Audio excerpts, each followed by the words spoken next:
Speak talk show मध्ये तुम्हा सर्वांचं मनापासून स्वागत करते.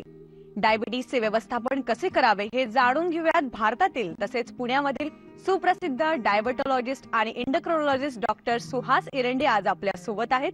नमस्कार डॉक्टर. नमस्कार. आजच्या या खास कार्यक्रमात तुमचं मनापासून डॉक्टर आमच्या प्रेक्षकांसाठी तुमचा परिचय द्याल? नमस्कार, मी डॉक्टर सुहास एरंडे, मधुमेह तज्ज्ञ या नात्याने मी गेले 35 वर्ष पुण्यामध्ये प्रॅक्टिस करतो.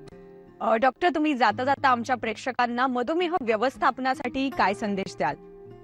मधुमेह व्यवस्थापन हे निरनिराळ्या पातळ्यांवरती आपण करणं गरजेचं आहे. सर्वात महत्त्वाचं की आपण आपला आहार जो हेल्दी आहार किंवा पोषक आणि चांगला आहार असावा, त्याच्यामध्ये संपृक्त तळलेले पदार्थ ज्याला आपण हाय फॅट्स म्हणतो, सॅच्युरेटेड फॅट्स म्हणतो, बेकरी आयटम सारखे ते शक्यतो घेऊ नाहीत. आहार जर समजा तुमचा मांसाहारी असेल तर रेड मीट म्हणजे मटण आपण शक्यतो न खावं. शाकाहारी जर असेल आपण तर आपण हिरव्या पालेभाज्या किंवा सीझनल फ्रूट्स आणि मुख्य प्रमाणात ग्रेन्स ज्याला म्हणतात की अनप्रोसेस्ड फूड, ज्याची मैदा नसून थोडं प्रोसेस्ड फूड ज्याची गावाचं अशा स्वरूपाचा वापर करावा. त्याच्यानंतर आपण सध्या मिलेट्स ज्याला म्हणतो त्याचं वर्ष आहे, त्यामुळं बाजरी, ज्वारी किंवा नाचणी याचा वापरही आपण चांगल्या प्रमाणात करू शकतो. याचबरोबर आपण असं लक्षात ठेवलं पाहिजे की आपला शारीरिक व्यायाम उत्तम व्हायला पाहिजे. वाढत्या वयानुसार व्यायाम वाढवता येणार नाही, पण रोज निदान 30 ते 35 मिनिटं चालण्याचा व्यायाम जर केला, मध्ये मध्ये जोर बैठकांचा व्यायाम आपण केला आणि ही पद्धत तरुणपणापासून जर आपण आपल्या शरीरामध्ये राबवली तर याचा आपल्याला निश्चित फायदा होईल.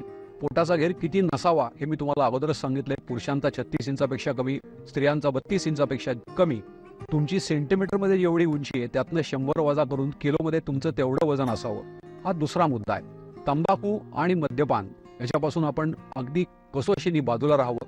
याचबरोबर आपल्याला आपलं ABC, ए रक्तातली शुगर HbA1c, बी आपलं रक्तदाब ब्लड प्रेशर आणि सी आपल्या रक्तातलं कोलेस्ट्रॉल याचं आपण आपल्या वयाच्या 25 किंवा 30च्या पुढं आपल्या डॉक्टरांच्या सल्ल्यानुसार निश्चित नोंद करावी.